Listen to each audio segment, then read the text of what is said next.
Hello and welcome to another Arsecast Extra, as always, with James from Gunnerblog. James, good morning to you. What is this 2024 rubbish, Andrew? I'm sick of it. Already? January the 8th. I've no time for this year. Roll on 2025, I say. Just the 358 days to go, or whatever it is. It seems like a lot of days, when we're never going to score a goal again. Is that the amount of days until the end of the year, or the amount of shots we've taken without scoring in the last couple of home games? Oh, man. Tricky one, isn't it? I feel really frustrated today. Yes. About this. I share your frustration. I really do. I'll caveat this podcast by saying I feel so frustrated that I reserve the rights to divorce myself of some of these opinions within a couple of weeks when I've calmed down. When I've had my warm winter training break in Dubai. Yeah. Where we go away and practice our podcasting. We're doing that, are we? Yeah, in the sunny climes of the Middle East. Perfect. Yeah, that's what we're doing. All right, good. It's what everyone's doing this time of year. I think so. But when I come back from that, I'll feel refreshed and the frustration will be gone, Well, at least we can finish a podcast. That's true. We finish it in exemplary fashion every week. We're consistent with our finishing. This is very, very true. That's it. Yeah. I saw Tim just published an article on Arseblog News. It popped up on the Arseblog app notifications that I have. And the headline of the article is, "Coming up clutch, Arsenal women need to find a way to convert threat into goals." And I thought to myself, the word women is a bit redundant there. This is... It's catching. It is, as I said that to Tim, and he said, "Ha, Arsenal have achieved true gender equality." Yeah, what a one club club mentality comes through strong. What a club we are. But not a club with FA Cup football for the rest of this season, which is annoying. It is annoying. How annoyed are you about that specifically? Quite annoyed, to be honest. Quite annoyed. Yeah, because I got a text from my brother and he said, "Mad game of football." And I just replied, "Ugh," which was kind of how I was feeling after this yesterday. I've said this before. I know some people don't care too much for the FA Cup, but I love the FA Cup. I love the history and the tradition of it. I love the fact that it's a trophy we've won more times than anybody else. And I don't care what anybody says. It is a trophy worth winning. It absolutely is. And, I was hoping we could go the distance or, have a good cup run this time around because... we can't turn our nose up at any kind of trophy or any kind of silverware. You just can't do that. If you're trying to instill this every game matters culture, you can't just say, well, it's only the FA Cup. Who gives a shit? We've got the the Premier League and the Champions League to contend with. But it doesn't have to be an either or thing, And I am frustrated this morning and disappointed, to be honest, that we're out. Not least because, I think this is what will make this podcast perhaps interesting or indeed infuriating to people listening, because there are things wrong. I mean, there's one very, very, very fundamental thing wrong with this team at this moment in time. And that's obvious. Playing in white, exactly. But, I think that's obvious to everybody, but it's really difficult to try and talk about some of the things that are good. Is it good? Are we good? Can you be good if you don't score goals? I don't know. I'm in that space this morning where, don't get me wrong, I'd rather be a team that creates a lot of chances and doesn't finish them than being a team that just can't create shit, But it's a really worrying trend at this moment in time that we can't score goals, and that is the big problem. I do think there are aspects of our game that are positive, which is something perhaps nobody wants to hear on a morning when you go out of the FA Cup, and I probably don't want to hear it, but I don't think you can ignore that. And I don't know if that makes the frustration more copable with or even more frustrating, Where do you stand on that, I think it's really bad to go out of the FA Cup. I think this team needs to win something sooner or later. It's funny, I was just talking to Adrian Clark and he made the point that I hadn't quite realised myself. Arteta may have won the FA Cup in 2020, but I don't think a single player who started that game for Arsenal is still with the club. Kieran Tierney is the only one who's still under contract, albeit out on loan. In the Scotland of Spain, yeah. Yeah, Martinez, Holding, Louise, Tierney, Bellerin, Ceballos, Xhaka, Maitland-Niles, Pepe, Lacazette, Aubameyang. How the fuck did we win an FA Cup with some of those God only knows. But, I think a few of the younger players were on the bench, likes of Reece Nelson, Bukayo Saka. Yeah. Eddie Nketiah came on. But, yeah, I mean, this group, what we think of as this team has not won anything yet. And the FA Cup always provides a pretty expedient route to potentially doing that. And that's one of our options for silverware. Gone now. So I'm gutted to be out of the cup. Yeah, because there is a thing that winning a trophy can instill belief in a team, and we talked about this a lot during the years when we didn't win anything. The drought, and you've got a young team, and you think, well, would it have been different if we'd won the league in 2008? Would it have even been different if we'd won the Carling Cup in 2011? That Birmingham final. What would have happened then if we'd won a trophy? And winning silverware makes you believe you can win more silverware, and perhaps the FA Cup in 2014 is evidence of that to an extent, where we hadn't won anything for years. We win the FA Cup in successive seasons, then win it the season after that again against Chelsea. That belief that it instills in your players is important. Maybe it helps you take a step towards winning some of the bigger things. Another thing that's just occurred to me about the FA Cup is that we did win it in 2020, but we have not done well in it ever since. Pretty badly. I think the third round, fourth round, third round. Forest away, we went out. Then in the fourth round at City, third round again here. Again, I mean, since winning that FA Cup, Arteta's record in sort of knockout football is not particularly strong. And as for the game itself, you're right. Like, there is a big elephant in the room, right? Which is a kind of striker situation and, taking the chances. And there are things that are positive about our performance and our progression as a team. But how much do they matter? Yeah. As compared with putting the ball in the net. I mean, that is the aim of the game, to kick the ball through the posts, under the bar, into the goal. If you don't do that, I'm afraid everything else is secondary. 100%. And we'll get to that, I'm sure. So let's get into the game a little bit. What did you make of the starting lineup? There are obviously some changes to it. Reece Nelson being handed a start on the left, which I have to say was a bit of a surprise to me. The striker decision, the upfront decision, was interesting, particularly before the game when we had news that Gabriel Jesus was missing out with a knee injury. At this moment described as minor, but one which I have to say worries me a little bit, to be honest, because this is Arsenal. We've all been there, done that. So he went with Kai Havertz, brought Aaron Ramsdale back in, started Jorginho in midfield. He did, for all the talk of him not rotating, he did change things up a little bit, and I expected him to go strong in this game because you're playing Liverpool, and because I think he wanted to go through and take this game seriously and win this competition. And I think generally speaking, the selection decisions and the team selection itself were good and positive and led to what was, beyond that, small trifling matter of kicking the ball between the posts and under the bar and into the net. It was, I think, a decent performance until just that last action, that last pass, that last shot. There was enough to be encouraged about. Reminded me a bit of the Brighton game where we played so well against Brighton but just couldn't score in that first half. The flip side, of course, is that, this time around we couldn't find the goals in the second half, and Liverpool not quite sucker punched us, but certainly played a lot better than they did in the first half and got the goals that won them the game. Yeah, it was a brilliant start, I thought, and Jurgen Klopp afterwards admitted he was a bit surprised by some of what Arsenal were doing. There was a change in how we played.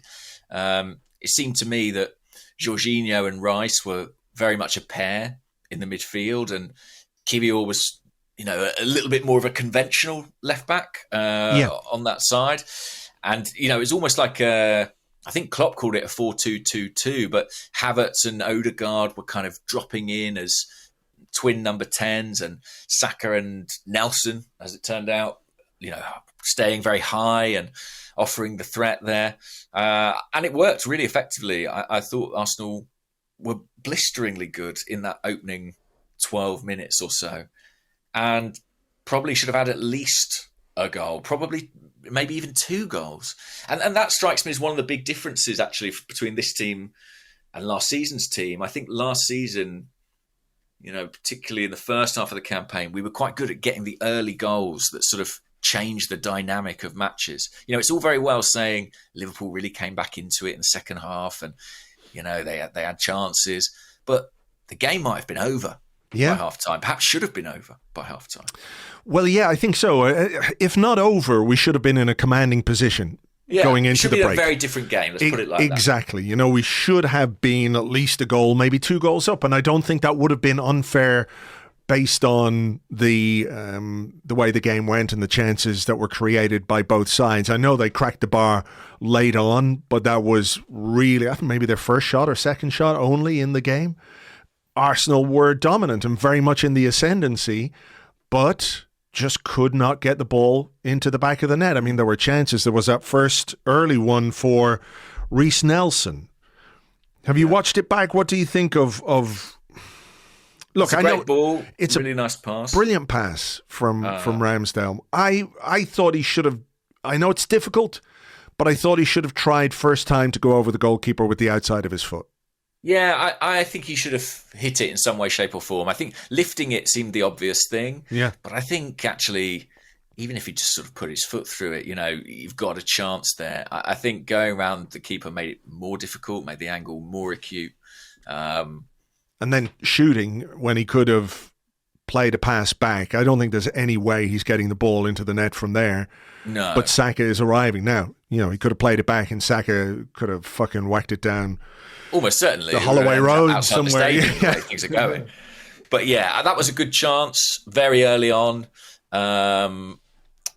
Even a couple of minutes later, there was a moment where Odegaard was at the edge of the box and might have shot, but chose to pass instead.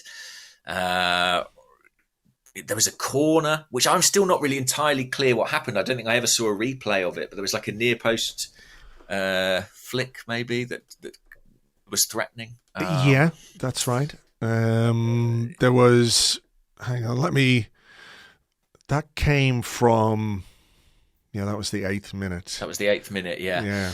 And then in the 11th minute was the one where Saka picked their pocket and Nelson had a shot blocked. Odegaard hit the bar. I mean, that corner was maybe the only near post corner that we have taken to good effect in about a month. Saka took it. I'm just watching it again here. Saka took it, flicked on by Saliba, I think it is, and then Liverpool scramble it clear. So one effective set piece, and I'll come to set pieces in a little while. But there were other chances as well. There was the one where Odegaard hit the bar. Yeah. And that one I have they're saying, he's got to score, he should score from there, which is, look, you can say that, but there were a lot of players in front of him. So he had to lift the ball to get it into the net. Had to get it above those players. I think it's quite marginal, just a touch too high, which maybe just sums up, where we are. It's a matter of a couple of inches here and there. That's the difference between getting a goal and not. Yeah, it can be. It can be. Listen, it's fine margins, but the tricky thing about this performance is that a lot of what Arsenal did was good. I mean, their work off the ball was outstanding. I thought they were pressing Liverpool brilliantly, winning it high. We speak about creating chances, but winning it high is one of the best ways you can create chances, and often quite clear chances, because you're taking sometimes 6 or 7 opposition players out by doing that. And we did that really well. Declan Rice was pressing, Reece Nelson was pressing. We just couldn't capitalise. And there were a couple of moments where the ball came to Havertz in the penalty box, and just seemed like there was that extra seconds hesitation. Almost felt like he couldn't get the ball out of his feet at times. I had a look at his stats at halftime because I was curious, because I had this in my head. I thought he played well. He ran the channels well. He, I thought he linked it up well. I had a look at the stats at halftime, and he'd only 50% pass completion and 20 touches of the ball. But I'd say about 15 of those touches were before he took shots.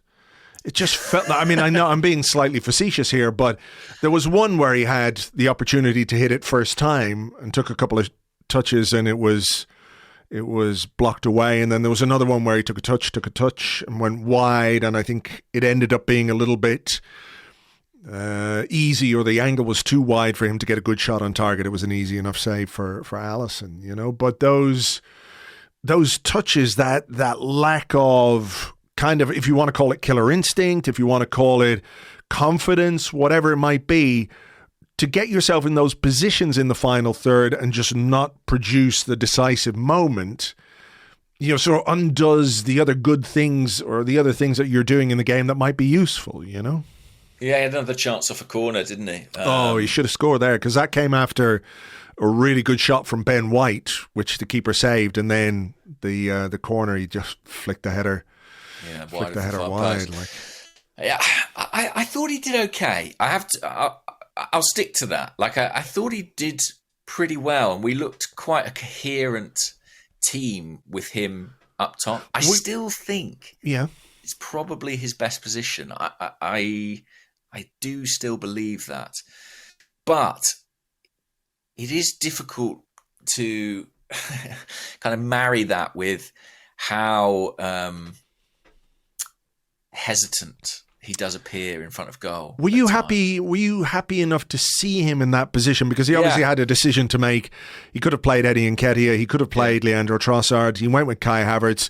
When the team was announced, were you happy enough to see him in that position? Because I have to say, I was. Of the options that we had available to us, I was quite happy to see that, because Van Dijk wasn't there. I thought that we might get some joy, because he's 6'4" in that centre forward position, so we might have had a bit of joy in the box, which we did with that header that he put wide, where he should at the very least get it on target. So I was happy enough to see him up there at the start.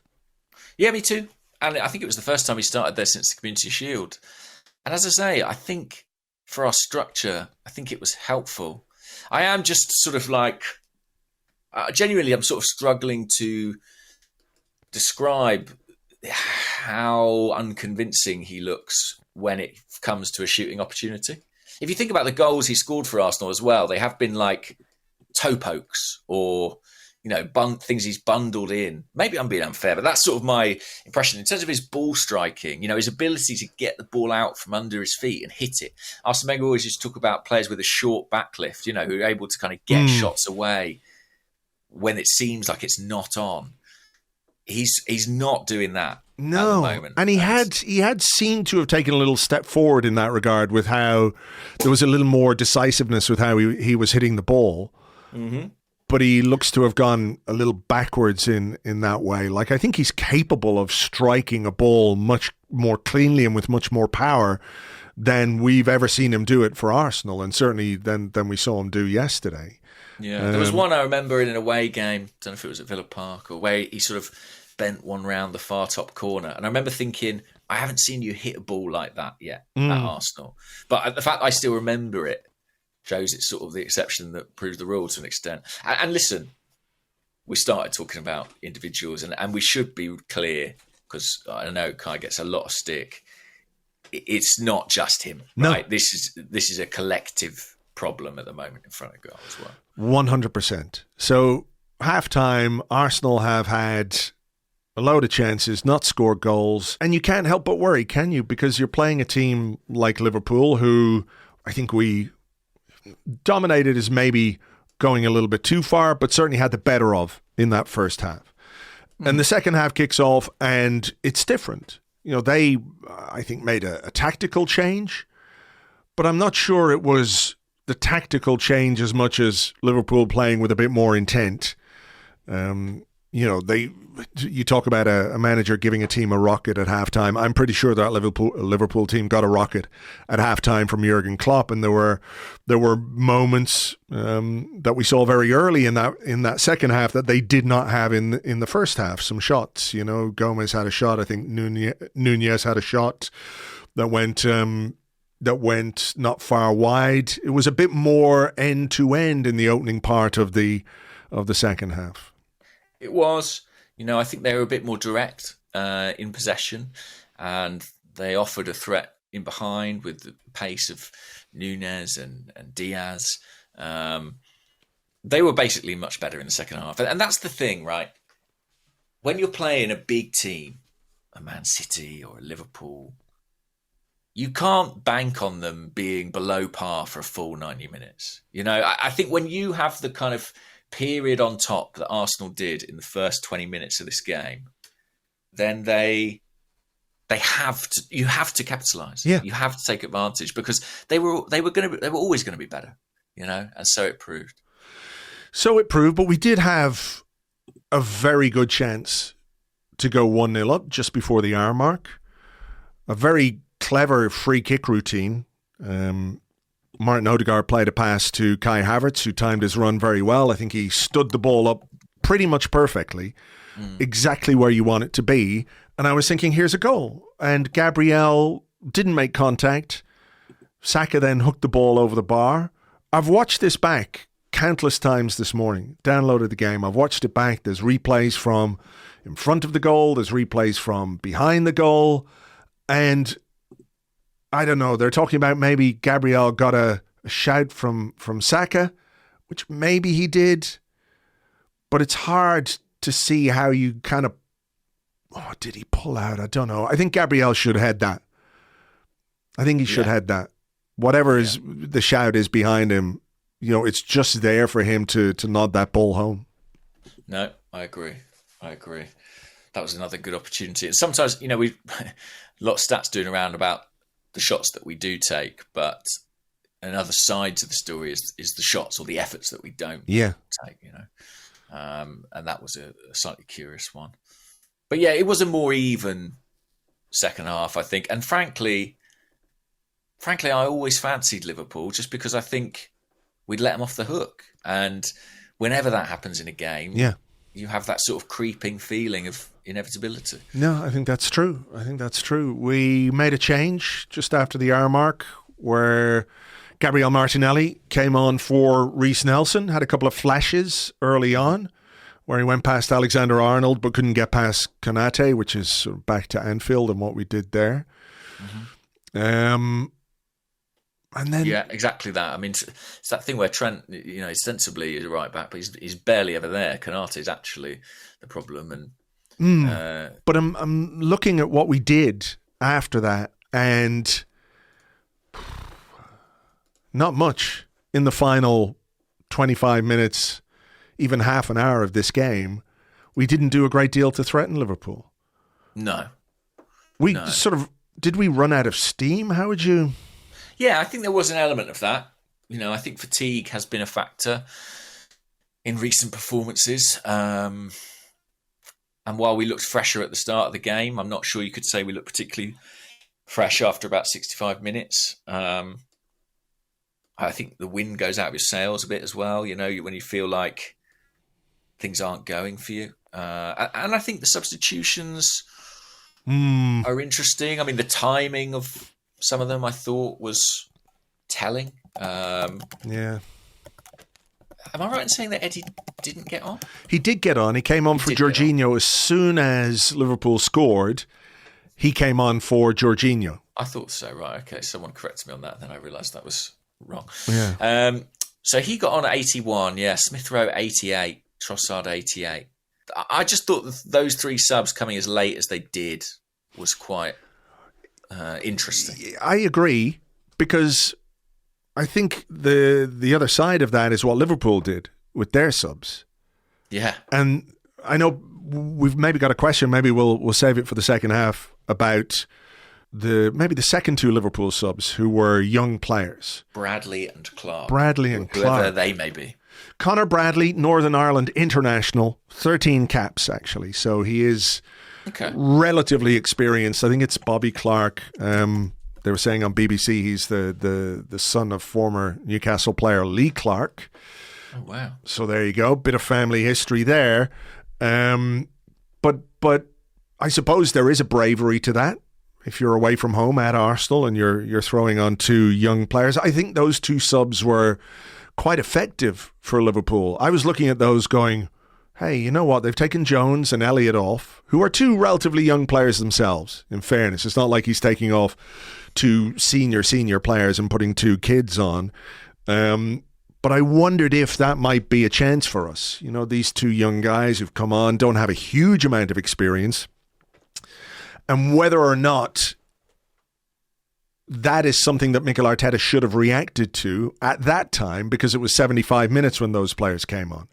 Mm-hmm. You know, I think there is something, not just to the youth of those players, but the timing of the subs that Liverpool made, which helped them stay fresh and stay organised. And, you know, did Martinelli get a kick after those guys came on? Not really. Did Saka get a kick? Not really. After Liverpool scored, we didn't have a shot. You know, so the question of the timing of the subs, I think, is really interesting when you compare what the two managers did. Yeah, I mean, the sort of lens you need to look at the whole game through, I suppose, is that absolutely nobody wanted a replay. And actually, the Liverpool writer, James Pearce, who was sat next to me, when Klopp brought those two kids on, turned to me and said, well, he definitely doesn't want a replay, which I think does a bit of disservice to those guys who came on, who actually did all right. But yeah, I was a bit bemused about the timing of the substitutions, and I did think we started to look a bit flat in that second half. Yeah, particularly as like after those subs came on, Liverpool had a little period where they threatened us a lot. Yeah. There was a great save from Aaron Ramsdale to deny Luis Diaz. From the subsequent corner, Jota outjumped William Saliba. Yeah, it was a hell of a leap. Hell of a leap and a hell of a header. Comes back off the crossbar and Darwin Nunez whacks the ball high and wide. Thank you very much indeed. You know, previously he had missed a really good chance to put Diaz one-on-one with Ramsdale. Played an awful pass. So there was enough there, I think. There was enough going on for Arteta to have reacted to it with substitutions of his own, rather than all of a sudden we're 1-0 down. What the hell do? I throw Eddie on. You know? I think that, yeah. I find that frustrating, to be honest. I find that aspect of what we did to try and get ourselves back into the game and avoid a replay that we didn't want. I find that as frustrating nearly as the result, to be honest. I think Arteta's tendency is that when he thinks the performance has been good, broadly, he tends to stick with it. Yeah. But I think that in a game where you're allowed to make 5 changes, you're almost required to change more and change sooner. Yes. Just to kind of keep the intensity up, you know? And I think maybe that's something that we're not active enough doing. I looked at the numbers actually in the week, and, you know, I think we've used the joint fewest Premier League players, and our subs average the least minutes on the field in the Premier League. Well, there you go. Is it a wonder perhaps that we look a little jaded towards the end of games if fresh legs aren't coming on? One thing I would have done yesterday, and I know this maybe is sacrilegious to say it, but I would have taken Bukayo Saka off. I thought you were going to say I would have brought Cedric on. No, here, listen, I'm not a fucking complete lunatic.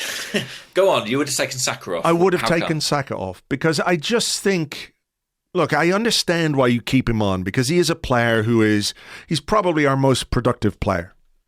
Yeah. But I think there are games where you can see it's not happening for him. And I think maybe the last 3 or 4 weeks, it hasn't really been happening for him. I know he got that goal against Fulham, but beyond that, he doesn't look as sharp to me as the best version of himself.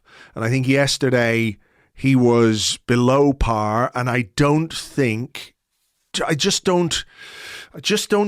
it's right to always keep him on when perhaps there are other changes that you could make. I don't know if he doesn't want to upset him or if he is just so confident in Saka's ability to get you something out of nothing. But I would have taken him off yesterday, I have to say.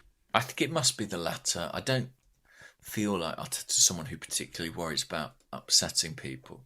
I think he probably just acknowledges that if someone is going to pull a rabbit out of a hat for you, Saka might be number one on that list.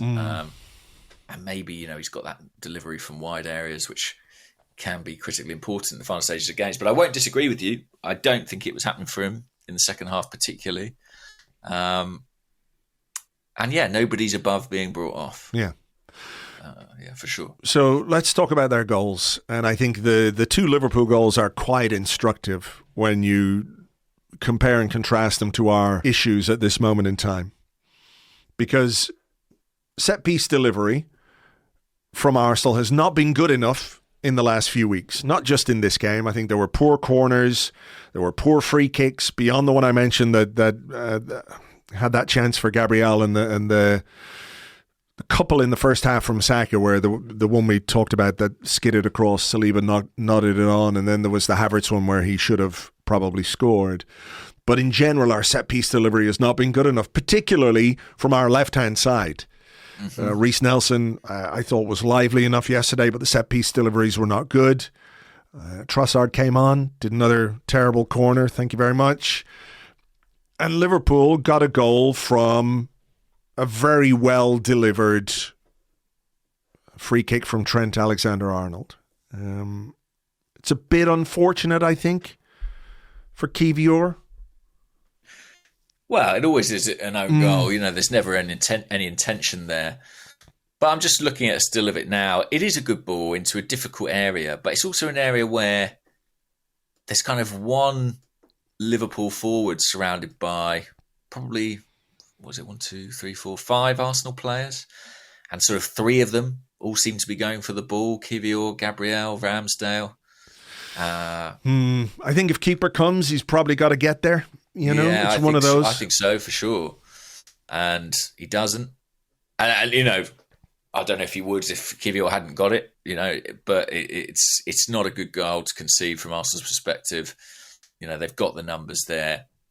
I think communication needs to be better. And so a very frustrating way to concede, although, enabled people up and down the country to make the joke about Arsenal have finally managed to put the ball into the Thankfully, I missed that. Because, it's a shame because that's really, really, really funny, isn't it? Yes, it is. And it's so very funny. Original. Although I would say Liverpool's second goal, I thought it was really sort of probably an unfair reflection of the game. Probably, but that was quite instructive, wasn't it, in terms of what Arsenal are missing? I mean, it was a pretty emphatic finish. Well, that's it. It's the difference. It's the power. It's the precision. It's everything that our finishing has not been in the last few weeks. Like, there's no way Ramsdale can save that. Absolutely no way. I have to say, though, I was a little frustrated with the couple of free kicks that we had laid on. Yeah. Where I think he needed to deliver that ball much deeper into the Liverpool half. Edge of the box minimum, and he was aiming. I presume it's a tactic. I presume it's a thing worked out with the set-piece coach that they would aim it towards. Maybe it was Saliba who was positioned out there to try and head it into the box. But I think the position of those 2 free kicks just inside our own half, he has the ability to deliver that ball much, much deeper and much more directly into the Liverpool penalty area. And obviously they broke from there and the finish is very good. But that was, look, I don't think that's why we lost this game. I think the game was already won for Liverpool at that point. But when you have a chance to get the ball, I know it's industrial and all the rest, but when you have the chance to get the ball into the fucking mixer in the last minute of the game, you have to do it. You have to. Yeah. I completely agree. I thought he needed to get more distance particularly on that last one. it almost seemed to sort of catch in the air. I don't know if he didn't quite strike it clean, because obviously we know distance is not usually a problem for him. But yeah, they broke and got the second goal. They kicked the ball between the posts and under the bar. And into Very the net. clever tactic. Into the net. What? Well, next? yeah, into the net. I mean, technically it doesn't have to go into the net, Andrew. You know, thanks to goal line technology, it just has to go over the line. I'll take that at this point.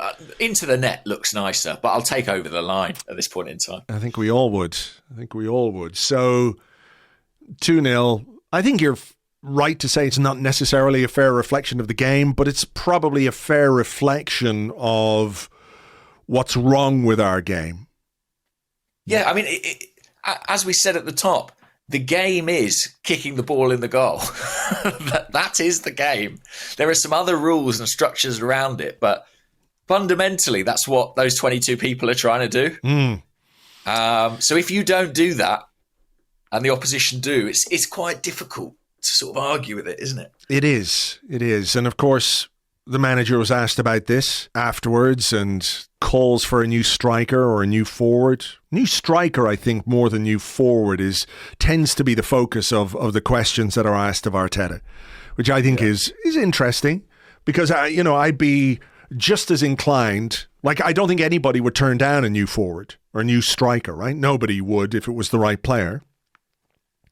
But nor would I turn down a new wide player, as we had this discussion last week, where your ideal January signing was someone like Pedro Neto, and like, bring me the head of Pedro Neto, por favor. And the rest of him, please, as well. We require the head. He does get a lot of injuries. Hopefully that's not one. Decapitation. We need his head attached to his ideally, very fast it's his body. feet I'm most interested in, but I would like him intact. Yeah. Which is quite rare for Pedro Neto. I think I do wonder if maybe the nature of those questions was kind of narrowed by the Gabriel Jesus nugget of information. Yeah, maybe. Maybe. It's been an ongoing thing, hasn't it? Gary Neville has been beating that drum, and kind of mainstream coverage of Arsenal need a centre forward. Ian Wright. We need a killer. Yes. Yeah. And kill who, Ian? We do, I've kind of resisted it, but it's increasingly difficult to argue with it, I think. Can I ask you why you would resist it? Because I watched your video, obviously. I watched your on the whistle, and I completely understand the point you're making about how these players are capable of doing better. And I think that fundamentally is the bottom line to our malaise. Like, you can say, we need a striker. Yes, we do. But is that going to stop Saka missing chances, Martinelli missing chances, Jesus missing chances? Because it's not just a case that, well, you get a new striker and he gets all your chances and he scores all the goals. That's not how it works. Yeah. Right? So I do think there is something to solve internally that has to be maybe the primary focus of what we do, because you can't continue to be this profligate in front of goal. So many players at the same time just not finding their shooting boots, right? But when it's been, I say this long, right? But it has been a feature of the last maybe 4 to 5 weeks where the chances are not being created. The idea that the idea that something new in the forward line is to be resisted. Like you say, it becomes a bit more difficult to stand behind that. Yeah, exactly. I mean, when I say resisted, I just mean that in some ways I felt that the sort of calls for a striker were sort of an oversimplification of things. Yeah. And doubly, or furthermore, rather, not particularly realistic. As Arteta said himself after the game, not hugely realistic. But the more this happens, inevitably, the more you think, well, maybe it is that straightforward. Maybe Arsenal do. Let me put it like this. Like, when we watched Arsenal last season, we knew we were very good but we saw there was some aspects of our game missing. And we signed Declan Rice, and suddenly all those areas that we were worried about, we felt much better about. And watching Arsenal right now at this point in the season, I can't help but have a sort of similar feeling of, if we really want to be the absolute elite, then maybe there is something missing there. Oh, well, listen, at the end of last season and during the summer, I was, maybe I'm alone, but I didn't really have too many worries about scoring goals. I didn't think we needed a massive investment in the forward line. Whereas I did think defensively we needed to sort some things out, which we tried to do with Juri and Timber, right? That was an issue we needed to solve. Yeah, and Rice, of course. And obviously Declan Rice. And, we spent money on Kai Havertz. There's, enough discussion about that. But I think as this team and as this season has evolved, you can see that the next step is a striker. But, it's very difficult to try and have that discussion right now when we're not scoring, when we've lost games in the Premier League, when we've gone out of the FA Cup. I think people are much more willing to compromise their standards for the desire to bring any striker in or anybody at all who could help our forward line versus what we actually need.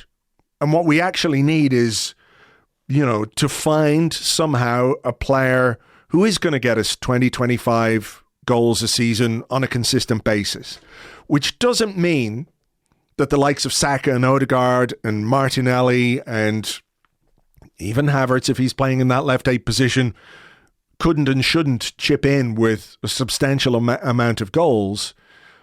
But it is a really difficult one in January, isn't it? It's just basically impossible in the circumstances that Arsenal find themselves in now financially, plus January, to make the signing that would actually make a significant difference. And look, it's easy to throw out lines like, well, anybody's better than Nketiah or whatever. But that's not it either. You have to make this, if you're going to make that investment in that player, in that position, you have to, as much as possible, make sure you're bringing in the right player and not just any player, because there is a lot of external noise about what the team needs, which isn't to say that anyone is disagreeing with the contention that the team needs something else up front. Yeah, I couldn't agree more. I mean, and to be fair, that sort of long-term thinking and careful planning is what has brought about Arsenal's revival of sorts. Got us to this point, should we say? I think it's concurrently true that Arsenal's existing forwards are capable of finishing more of these chances, that we would benefit from signing a truly elite goal scorer. I mean, talk about a no-brainer. Yeah. And also that it's probably pretty unlikely to happen this month. Yeah. I think all those things are true at the same time. I mean, Arteta's comments afterwards, he was saying, let me see if I can just get them up here. I had them there a second ago. One thing is what we need. One thing is what we can do as well. And what we need to do now is stay behind those players to give them support, blah, blah, blah. They've done it before. We're not going to reinvent the wheel. Like, I don't think you need a PhD in reading between the lines to understand that basically Mikel Arteta is telling people, well, look, I know we need a striker, but we can't do it in January. Maybe not for the lack of will, but for all the other circumstances that we've talked about, financial, the market itself. No top striker is available in January. I think it's as simple as that. I think it probably is. And maybe the funds aren't there to, acquire a player of that caliber either. I did think there was something interesting from his press conference on Friday, talking about the finishing. And classic journalist thing to say, but I actually asked him a question about last season's goal scoring. They cut you off, by the way. Did they? They did. I was watching the press conference, and it said, last one before the 10:30 embargo, James, and you just started talking, and then they cut you off. So I had to wait. That was all the best stuff. Yeah, it was actually. Yeah. But I asked him about the drop off in productivity from some of those attacking players that we mentioned. Martinelli is the one who always gets cited, but Odegaard, Jesus. And Arteta said this. He said, I think what they did last year is exceptional. And we knew that to maintain those numbers was going to be extremely difficult because it was a one-off. And not a one-off for us, a one-off in the league.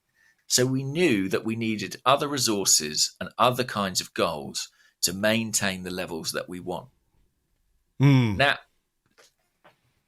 my question is, if we knew that in the summer, did we do enough? I think that's a great question. I really do. And I had this discussion with Lewis on the preview podcast. And I think you have to also go back to some of the other stuff he said in that press conference about the unpredictability that he was looking for from his side, which they haven't had because of the absence of Jurrien Timber and Thomas Partey. And I think that the two things are quite connected, Yeah. Like you could say, well, if you thought the attacking output was a one-off or hard to replicate, why didn't you buy another attacker or another striker or another forward, whatever it might be? And I think that's a very fair question. But I also think we have been denied a certain amount of tactical flexibility because we haven't had Partey all season and because we haven't had Jurrien Timber all season. I know that every team has to deal with injuries, and I'm not making excuses, but I think if everybody listening to this could envisage, the last 6 weeks with, let's say, Timber available at either right back or left back, midfield trio that you're fielding of Partey, Rice and Odegaard, for example. You've got more opportunities to play. Havertz a bit further forward. It allows you maybe then to play Jesus as one of the wide players, to take some of the burden off Saka and Martinelli. I think there is a domino effect to what those injuries did to the team and what the plans were in summer. So that's how I understand what we tried to do to deal with the fact that maybe the extent to which those guys were productive was not quite replicable. I don't think he expected Martinelli to only score 2 goals in this period of the season as well. There are other aspects, but I do think those two things are connected. I think that's fair. It's quite mad, isn't it, that a lot of people probably on paper might say that Arsenal's best midfield three is Partey, Rice and Odegaard. I don't think they've played a game together in the Premier League as midfielders. No, as midfielders, no. Which, is quite mad. But I take that point. And it was interesting yesterday, we did actually change up the way we played and we were a bit more unpredictable. And it very nearly benefited us. As I said, we might have been really in control of the game by half time had we had our shooting boots on.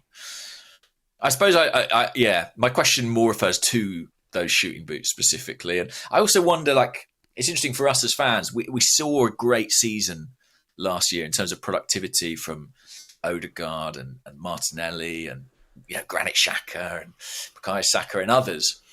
And I think there's a tendency in football, particularly for supporters of a club, to think once a player pushes through and reaches a certain level of performance, that will just be maintained. They'll just get better now from there. But I think careers aren't always as linear as that.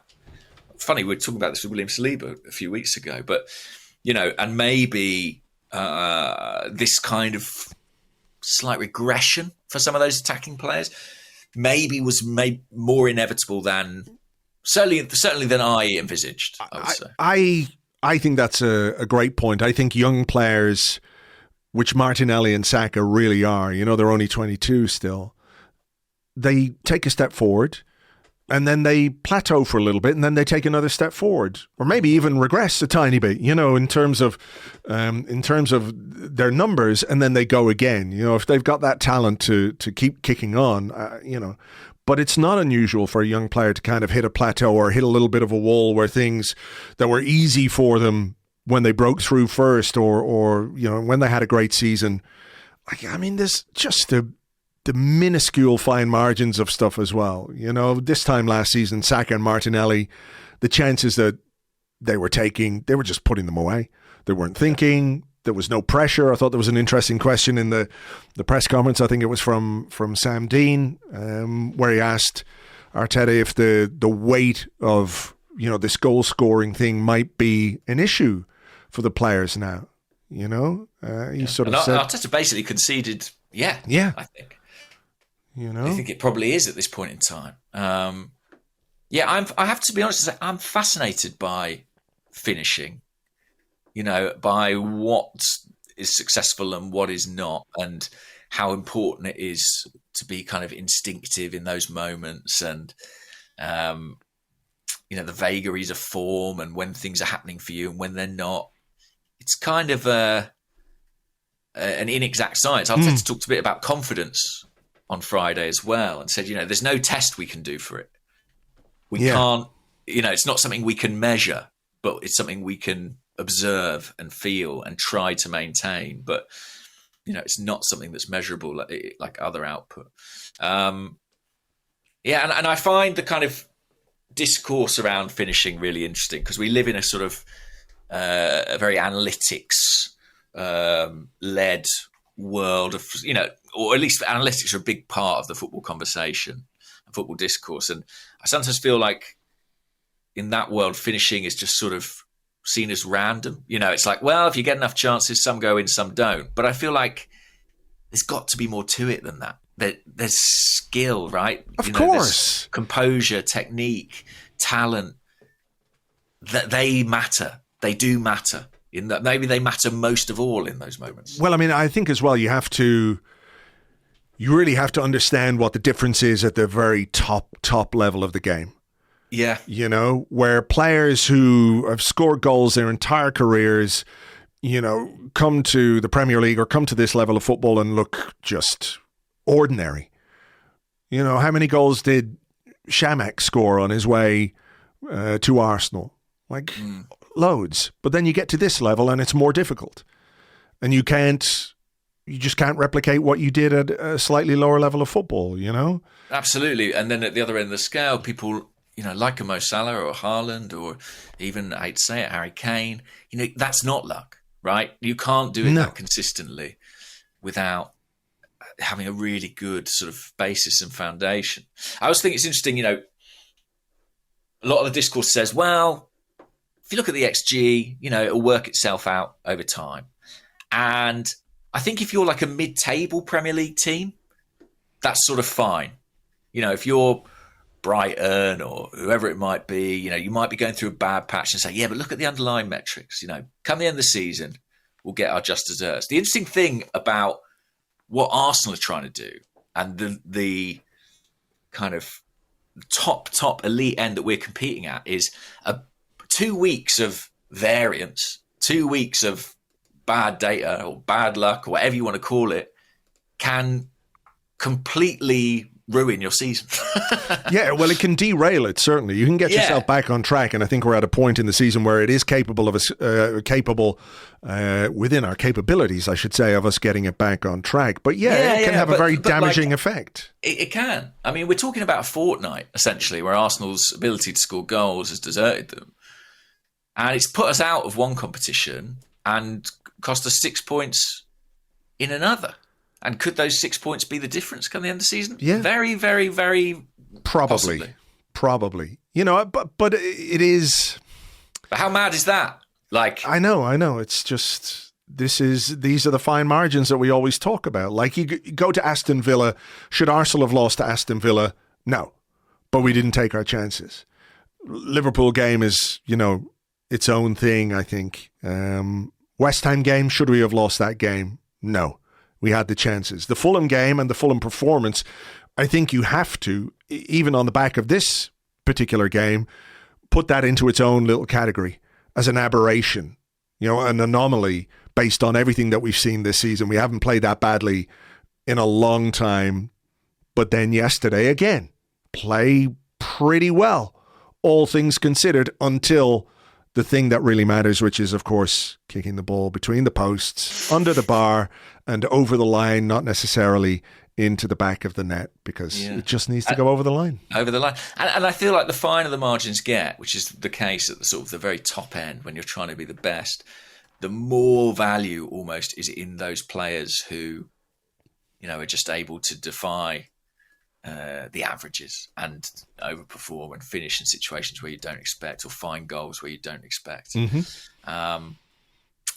And increasingly that looks like it may be a missing piece in this Arsenal jigsaw. But yeah, it's been a really frustrating period, and I'm sort of glad of the break. Really, I think I need it. I think they need it. I think, if it is becoming a psychological problem, this affords them an opportunity for some sort of reset. Agree. I think it's come at just the right time. I think even if we'd gone through yesterday, I think the break would have come at the right time as well. So let's hope they can soak up some of that sun and vitamin D. Maybe that's what we're missing. Vitamin D. That's the secret ingredient. D for deadly in front of goal. All right. Well, look, let's leave it there for now, because we do have more questions. So we'll do those. We'll take a little break here. Come back with your questions and more in part 2 right after this.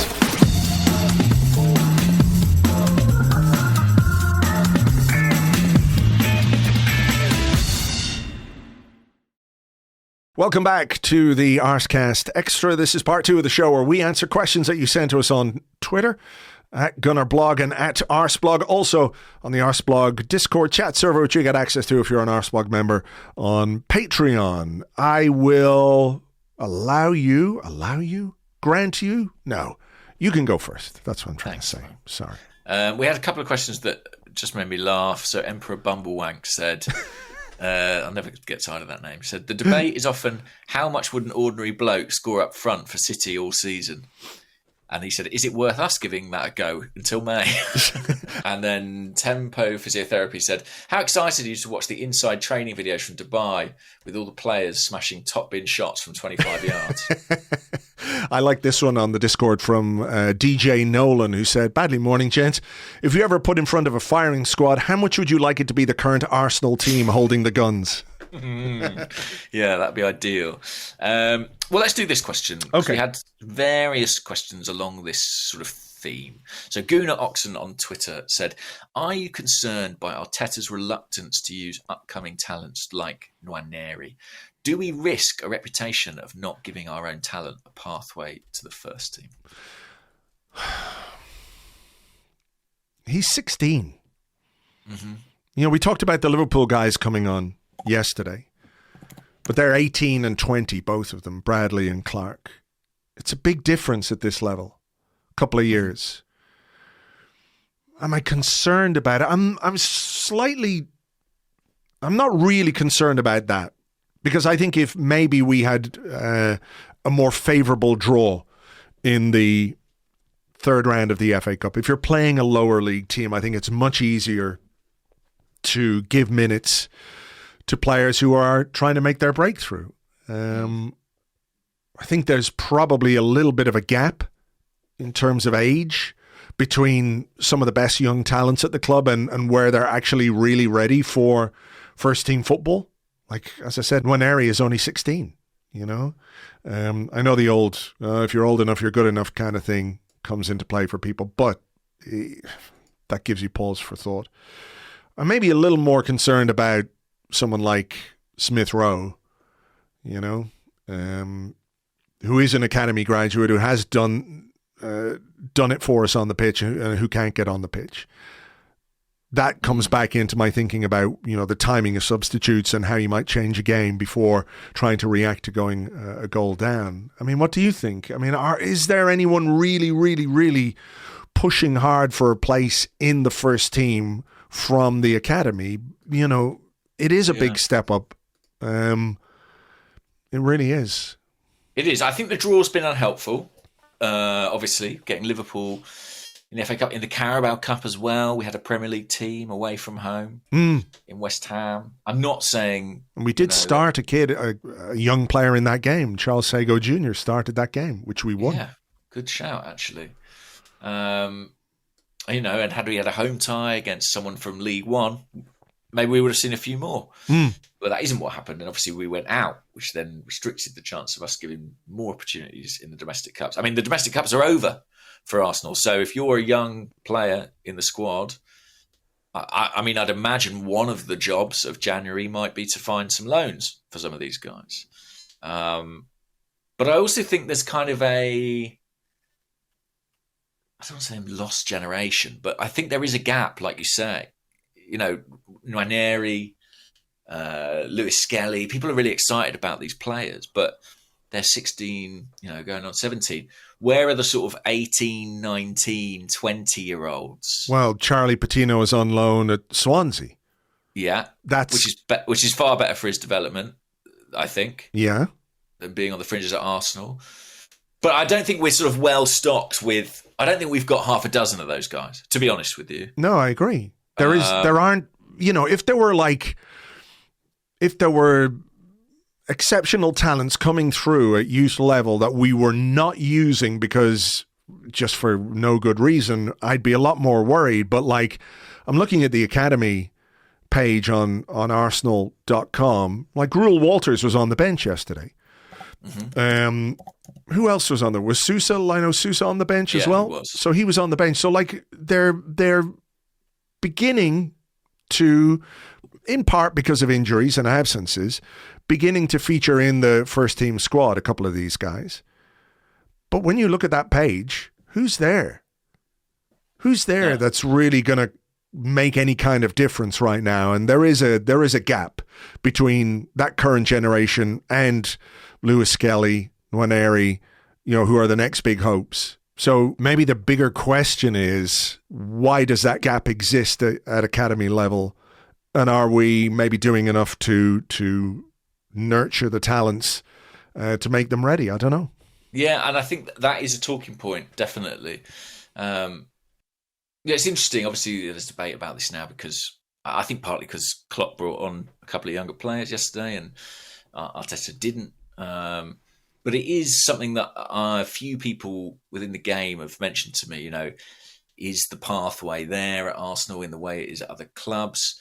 Is there a gap in terms of producing players? Are they producing them at the same rate they were, a decade ago?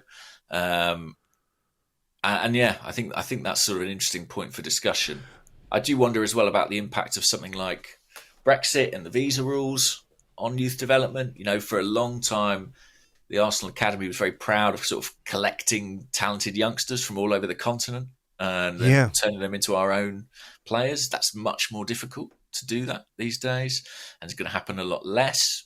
So doesn't that apply to that kid from Ajax that we're after, for example, where he couldn't come in until the summer because of his inability to get a work permit because of his age? I believe that's the case. But unless the rules have changed, which they may have done, but I believe he can't until he's 18. I think it's an interesting talking point. I mean, obviously we had a sort of golden generation, right? Those few years from Eddie Nketiah down to probably Bukayo Saka, encompassing the likes of Reece Nelson, Ainsley Maitland-Niles, Joe Willock, Emile Smith Rowe, who obviously we've spoken about. But what is the context of their breakthrough? The context of their breakthrough is that we as a club, Arsenal side for 30 years, exactly. So there are two sides to this particular coin. Yeah, but do I think we've got a batch of players like that between the ages of sort of 17 and 20, just waiting for their chance? No, I don't think we don't have that. I mean, but that's more of a question for the academy than perhaps the first team manager. Yeah. I mentioned Smith Rowe. We had a couple of questions about him. PRS Books says, I've been closely watching the scant few minutes that Smith Rowe has had in the last few matches. He looks fit, alert, quick to get into the games whenever he comes on. He offers something different in build-up play, and we know he's got a foot-like a traction engine. Does he? I don't think he does. But he can score goals. So why the hell isn't Arteta picking him? And Jimmy Tax says, does Arteta overvalue training performance and undervalue in-game performance? Is this the only rational explanation for the lack of Smith Rowe game time? Does he not train like a beast? I feel like he plays like a beast if given half a chance. After all, he did save Mikel's job. There was another question as well, which says very simply, AFCF, is Arteta disrespecting players like Smith Rowe when he brings them on so late to try and win the game? Could apply to Trossard as well, but the Smith Rowe one I'm more interested in. I don't think it's disrespectful. I do think that his use of Smith Rowe, or rather lack of use of him, is a little odd. I do think that. I'll tell you what's odd about it. That they were so adamant last summer that they didn't want to sell him. He reiterated that in the pre-game press conference Friday. as well. He was emphatic. It was never part of our plan. But everything, it's one of those things where there's like a disparity between words and actions, you know? Yeah. Because everything about the way Smith Rowe is being used makes me think, well, this guy hasn't got much of a future here. I'm told he's fully fit. And completely available for selection, feels ready to play, and he's not being picked for tactical reasons, you know. It's a coaching decision. I'm sure it's frustrating, and it's fairly frustrating for me. Like, I would like to see more of it. Me too. I know we had a discussion about him the other week, and I was a bit more positive about what he might bring to the team than you, but I think maybe your viewpoint was more about not necessarily his talent or his ability as a footballer, but the context in which he is in the context in which he's being used in this Arsenal squad, which is not very much. And I think I was looking at the West Ham game, if I remember correctly, thinking, okay, Havertz was suspended for that game, so can you bring Smith Rowe in there? Can you give him a chance? Could giving Smith Rowe a chance in that game have sort of reignited his season and then give you another option? But I don't see the point in bringing him on after 88 minutes, where he's got like 2 minutes and a couple of minutes of injury time to get into the game. I just don't really understand what you expect him or any player to do. It's kind of a Hail Mary, isn't it? It's not a tactical decision at that point to make a substitution. You're just rolling the dice and hoping that somebody can come up with something. Do you think it's disrespectful? I don't think it's disrespectful. I think it's just part of what happens in football. Yeah. You know, when you're desperate and you need a goal, what do? You throw on attacking players. But again, like if you're going to throw on Smith Rowe and Trossard, why don't you put them on at the same time as Nketiah after we've gone a goal behind? Why not make the triple change then rather than just throw them on with a couple of minutes to go? Like, I don't understand that part of the process. And I have to say, after what's happened in the last couple of weeks, I'm really down on Smith Rowe, not him personally, but down on the likelihood of him getting the chances, his prospects. I'm really down on that. And I think it's a real shame. And look, I like Mikel Arteta a lot, and I acknowledge that he knows more about the game and his players than I do, but I find it disappointing to see Smith Rowe frozen out in the way that he has been frozen out when maybe other players, as we have discussed in the past, get a little more leeway for, I don't want to say subpar performances, but like if their form goes off a cliff, there's a tendency to stick with them rather than change things. And I wonder and worry about what that does to the environment, you know, within the squad and on the training ground. Yeah, and listen, if I'm advising Emile Smith Rowe, I think I'm telling him he's got to go. I think I'm saying, you know, you can't spend your career coming on for 2 minutes. No. At the end of cup games. You know, and it doesn't bring me any joy to say that because he's an Arsenal academy kid and, you know, someone who I really like as a player, but I don't know how you could give him any other advice. You'd have to say, look, listen, I know you love Arsenal, but you've got to put your affection for the club aside. You've got to look after yourself. Yeah, you've got to play football. Yeah. What about this from Rocco74? Badly morning, gents. Would you take money for Eddie in January, even if no striker signing came in to replace him? Personally, I would, as with Kai and Trossard, we have enough cover there.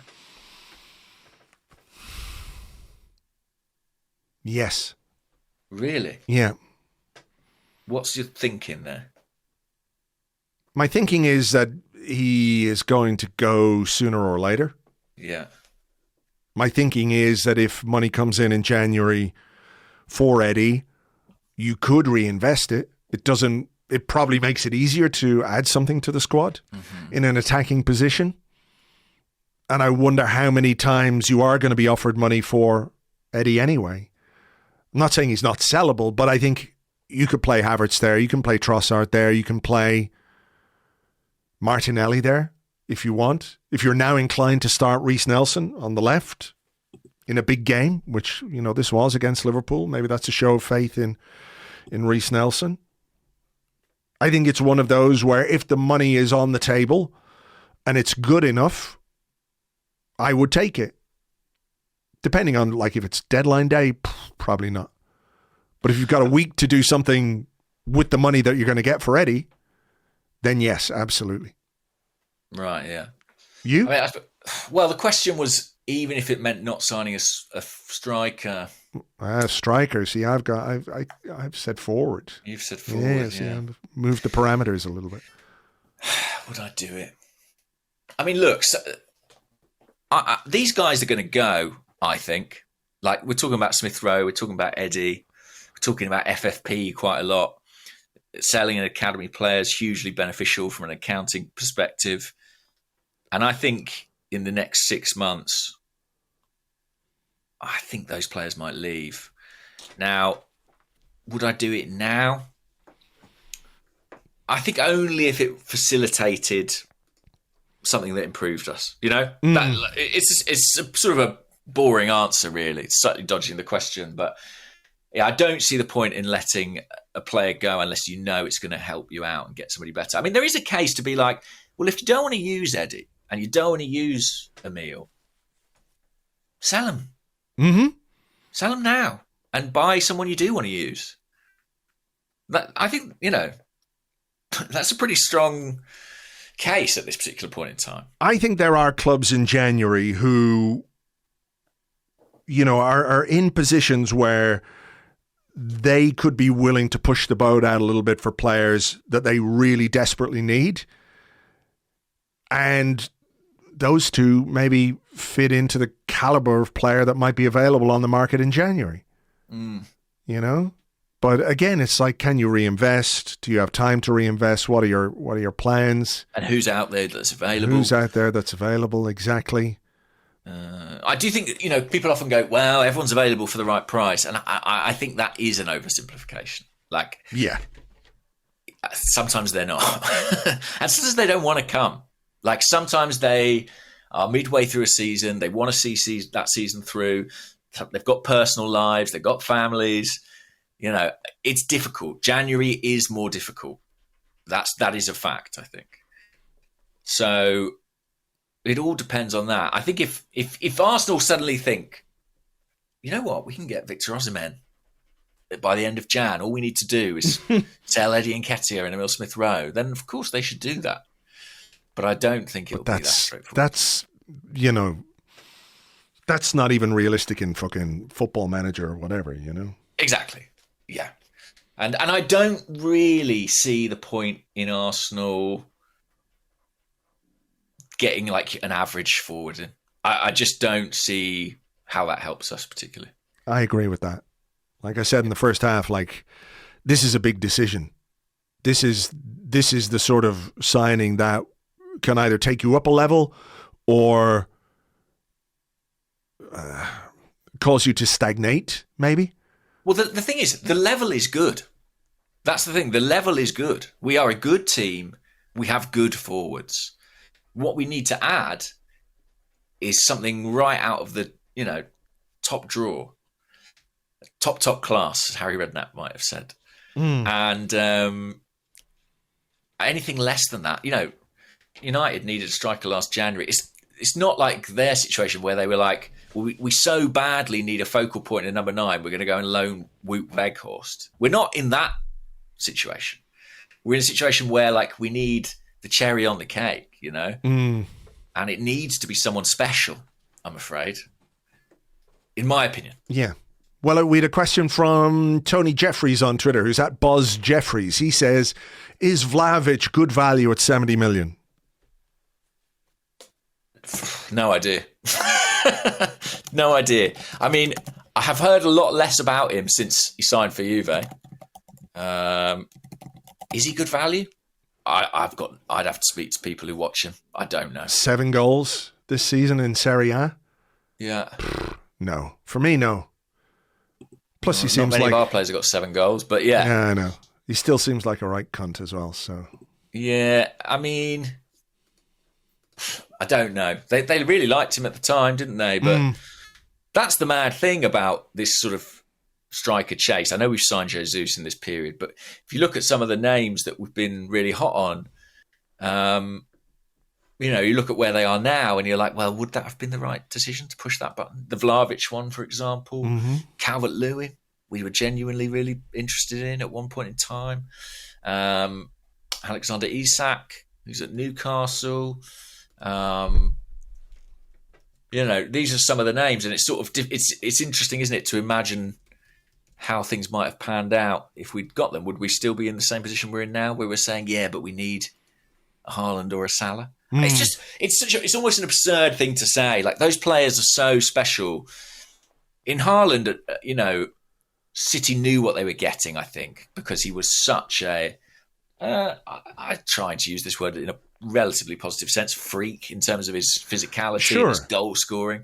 But Salah, there's no way when Liverpool bought Salah, they knew he was going to be a 30 or 40 goal a season guy. For 5, 6, 7 seasons. Yeah. No way. No way at all. Yeah. Like, the way in which his trajectory as a player changed after coming in from Roma, I don't think anybody could have anticipated. Well, same as when we bought Thierry Henry. Yeah. Nobody could ever have envisaged, maybe Arsene Wenger did, but I doubt even Arsene Wenger envisaged quite what Thierry Henry was going to become. He was being brought in to replace Anelka, if people remember.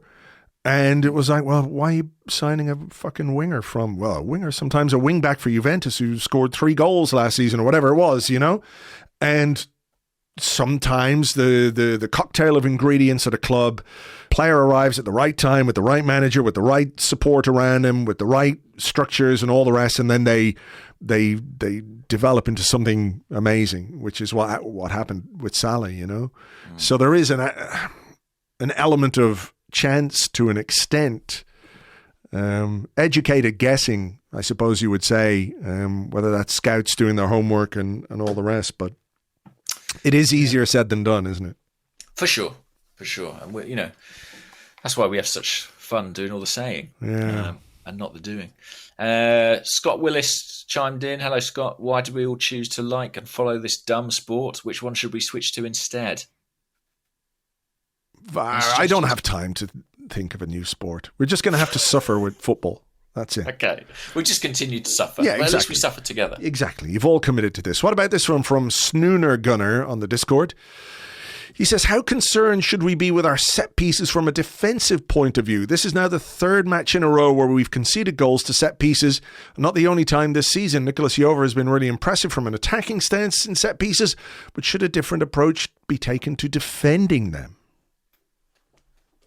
Yeah, interesting question. I mean, it's funny, we spent the whole podcast talking about the attack, right? But I saw this tweet from Dan Kennett, who I think is a Liverpool fan, but also a professional data analyst.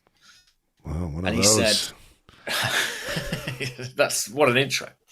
And he said, 1 goal from 6xG, 11 big chances and 61 shots in attack. But defence is nearly as big a story for Arsenal. 6 goals conceded from just over 3xG and only 10 shots on target. I mean, it is interesting that these, that sort of both penalty boxes, our efficiency is kind of plummeted concurrently, isn't it? Yeah, it's a bad time, as we said last week, for attacking and defending form to go off the cliff. Yeah.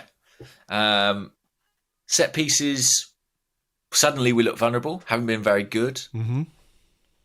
I mean, set pieces have arguably carried us through the first half of the season from an attacking perspective as well. Without set pieces, you dread to think where we would be. But yeah, it does seem to have been trickier of late. We faced some teams who've got some pretty good delivery, I would say. You know, we faced Trent Alexander-Arnold twice. We faced James Ward-Prowse in that run. That's my main outtake, actually, a bit like you on their first goal. I look at it more and sort of like, look, that's how important delivery and execution is. Exactly, yeah. Set-piece delivery is just so important, and ours has not been good enough from an attacking perspective. And I think you're right to say that the set pieces, they did carry us a bit, or they offset some of the open play weaknesses that we have. Yeah, absolutely. I've done that thing where I've sort of picked questions that you've sort of answered. What about this one? Cartoon Steve Bold. Okay. Guardiola and Klopp are blessed with world-class finishers, don't we know it? But have also fitted a team around them. Do you think Arteta would do the same? Or do you think he'd always favour a player like Gabriel Jesus who fits into the system he wants to play? I think if you have a player who is capable of finishing at a higher level than most other players in the Premier League, you would prioritise to some extent that talent. Mm-hmm. That seems obvious to me. Whatever system you play, whatever collective ideal you have about goal scoring being shared around, which, you know, I have to say I share. I think it's a good idea. The more players who can score goals for your team, the better. But if you have a player who absolutely demands you get the ball to him in areas that maybe you don't usually play in, you do it. I think he would. If he had that player, I think you'd be mad not to play to the strengths of that player. That doesn't mean you only play to his strengths. It means that you play in a way with the other talent in your team to get the best out of that guy. You know, I think there's this idea that if you have a focal point striker, that then you become too reliant on him. And that can happen. You know, that can happen. But it's much more of a team game, I think, these days. There are players in this side who are capable of scoring goals and creating goals. And that doesn't go away just because you sign a good striker. So I think if he did have that player, we would probably modify the way we play. But, you know, it's speculation at this point because we don't have him. Yeah, and probably I'm not going to. I'm not going to. For a while. I don't know. The other questions that we have are all about, like, how do we score a goal again? What do we do during the break to, you know, fix the problem that we have? So in the final throes of this podcast, the podcast that we are capable of finishing, what is your solution for Arsenal's finishing? It's an easy question, James. Yeah, thanks, man. Yeah. I think... What is the solution? I don't know, Andrew. I honestly don't know. Part of me's like, you know, part of me wants to be like, is there someone in that coaching staff who really understands that position? Who really understands the art of finishing and goal scoring? I know that Mikel Arteta was praised for some of the work he did with Raheem Sterling in his time at Man City. I mean, I would say if you look at Raheem Sterling, he's still a pretty erratic finisher. You know, part of me wants to be like, listen, I saw Wrighty sat in his box looking pretty unhappy during the game yesterday. Get him in for a seminar. Do you know what I mean? Yeah. Like, I know it sounds simplistic, but there is an art to goal scoring. It is a case of being in the right place at the right time. But then there's so much else that goes into putting that ball in the net. And I think there's a reason people say it's the most difficult thing to do in football. And I don't think we should absolve ourselves of responsibility in those moments. I think we need to find a way to get better at it. Yeah. And that is part of the challenge for Nketiah in the next fortnight. I think it's a sort of opportune moment for kind of, not quite back to the drawing board, but sort of to really interrogate our attacking play and be like, yes, we're making chances. Are they the right caliber of chances? What are the areas we're producing them in? Now, how can we be more efficient? They're just going to have to, pour over it and find solutions. But I don't have a straightforward answer. No, I don't. No, I don't think there is one. It's a very, very obvious problem without a really obvious solution. I know people will be screaming, "Oh, we'll buy a striker," but we've talked about that. I think he's just got to kind of wipe the slate clean and say, "Look, this is what we've done in the first half of the season. Let's have some warm weather training, some bonding time together and all the rest of it. And now let's go again. Let's just sort of, get people invigorated and get them fired up again, because regardless of our shortcomings, regardless of what we might need in the squad, I do think we've got players who can and have kicked the ball between the posts and under the bar and over the line and sometimes into the back of the net. I think they can do it. And I think there's a sort of psychological roadblock at this moment in time. So let's go a bit fucking Mad Max, get in a giant truck and blast through that roadblock while playing heavy metal guitar on the front, swinging back and forward like a mad cunt. How about that? Sure. Through the deserts of Dubai. Yes, let's do it. All right. I don't think there's any more to say than that, Andrew. I think you've summed it up. All right. Well, look, we had better leave it there. We'll get this podcast out for you guys to listen to. There is a 2-week break now, of course, before we play Crystal Palace. We'll try and do our best to keep you entertained over on Patreon as well. Regular Arsecast schedule will continue. For now, though, take it easy, folks, and we will catch you on the next one. Bye-bye.